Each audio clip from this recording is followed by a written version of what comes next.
News, सच जरूरी है। नमस्कार दर्शकों, ये एमएस न्यूज नेटवर्क और आप देख रहे हैं एमएस न्यूज टीवी। मैं हूं आपके साथ शुभांगी। तो आइए देखते हैं आज की कुछ खास खबर। सिक्किम में भूस्खलन से तबाही, नदियों में बाढ़ से बहे पुल, 100 से अधिक घर क्षतिग्रस्त। पश्चिम सिक्किम जिले में भारी बारिश ने काफी तबाही मचाई है। यहाँ भारी बारिश के कारण हुए भूस्खलन से 100 से अधिक घर क्षतिग्रस्त हो गए हैं। लगातार बारिश से राज्य में बुनियाद ढांचे और संपत्ति को भारी नुकसान पहुंचा है। बारिश से कई नदियां खतरे के निशान से ऊपर बह रही है। पूर्वोत्तर भारत में अगले 3 दिनों के लिए भारी बारिश और आंधी के लिए ऑरेंज अलर्ट जारी किया गया है। खतरों के मुताबिक उत्तर सोपाका से जुड़ने वाली सड़क, जिसमें 2 पुल शामिल है, पूरी तरह से बह गए हैं। आसपास की ट्राउट, मछली और पोल्ट्री फार्म भी बह गए हैं। इसी तरह डेटम को पेलिंग और ग्लेशिंग से जुड़ने वाली सड़क कलाच नदी में पूरी तरह से बह गई थी। नदी के बढ़ते जलस्तर में एक कच्चा घर, एक सीमेंट भवन, 2 शमशान घाट और एक खुदाई करने वाला भी बह गया। राम नदी में बाढ़ से कई पुल क्षतिग्रस्त। सोमवरिया में लोअर ओखरे में दावा सांगे शेरपा का एक घर लगातार बारिश के कारण ढहने के कगार पर था। सभी लोगों को सुरक्षित स्थान पर पहुंचा दिया गया है। अभी तक किसी भी के हाथाहाथ होने की खबर नहीं है। राम नदी के जलस्तर में वृद्धि ने पश्चिम बंगाल को जोड़ने वाले सीमावर्ती क्षेत्रों में सभी अस्थायी पुलों को क्षतिग्रस्त कर दिया है।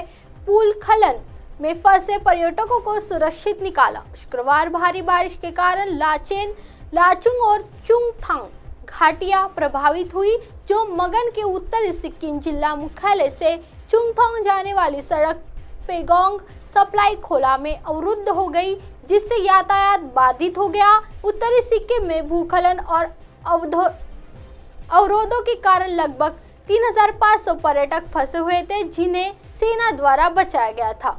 आइए बढ़ते हैं अगली खबर की ओर। हर दिन एक नया झुंझुना दे रहे गहलोत, अरविंद केजरीवाल बोले। दिल्ली के मुख्यमंत्री अरविंद केजरीवाल ने रविवार को राजस्थान के श्रीगंगानगर में आम आदमी पार्टी की रैली को संबोधित किया। उनके साथ पंजाब के सीएम भगवंत मान भी मौजूद रहे। उन्होंने कहा कि जब वह राजस्थान आ रहे थे तो उन्होंने देखा कि पूरे श्रीगंगानगर और स्टेडियम के चारों तरफ गहलोत साहब ने अपने बैनर लगा रखे हैं। अगर वह 5 साल काम कर लेते तो उन्हें ऐसी हरकतें नहीं करनी पड़ती है। अरविंद केजरीवाल ने सीएम गहलोत पर उनकी रैली खराब करने का आरोप भी लगाया। उन्होंने कहा, कुछ लोग यहां आ गए थे और कुर्सियां फेंक रहे थे, यह डरपोक की हरकत है। गहलोत साहब ने 5 साल काम नहीं किया, इसलिए आज उन्हें रैली खराब करने की जरूरत पड़ रही है। गहलोत साहब आजकल हर दिन एक नया झुंझुना दे रहे हैं। मैं एक छोटा आदमी हूँ और भगवंत मान एक मास्टर के बेटे हैं। हमें राजनीति करके दूसरों की रैलियां खराब करनी नहीं आती, हमारा केवल काम बोलता है। आइए बढ़ते हैं अगली खबर की ओर। राष्ट्रवादी मुसलमान औरंगजेब को अपना नेता नहीं मानते। महाराष्ट्र के डिप्टी सीएम देवेंद्र फडणवीस ने रविवार को कहा कि भारत में कोई भी मुसलमान औरंगजेब का वंशज नहीं है और मुगल बादशाह को अपना नेता नहीं मानते। उन्होंने औरंगाबाद जिले में औरंगजेब के मकबरे पर जाने के लिए वंचित बहुजन अघाड़ी के चीफ प्रकाश अंबेडकर पर भी निशाना साधा और शिवसेना के अध्यक्ष उद्धव ठाकरे से पूछा कि क्या उन्होंने उनके कृत्य को मंजूरी दी है। उन्होंने कहा, औरंगजेब हमारा नेता कैसे हो सकता है? हमारा राजा केवल एक है और वह है छत्रपति शिवाजी महाराज। भारत में मुसलमान, यहाँ तक कि वे भी औरंगजेब के वंशज नहीं है। मुझे बताओ कि औरंगजेब के वंशज कौन है?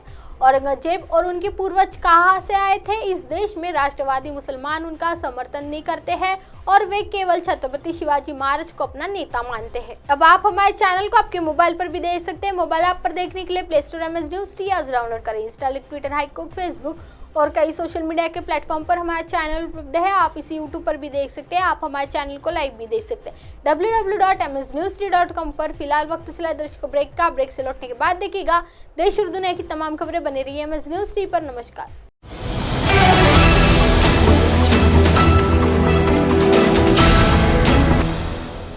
ये है एमएनएस न्यूज नेटवर्क और आप देख रहे हैं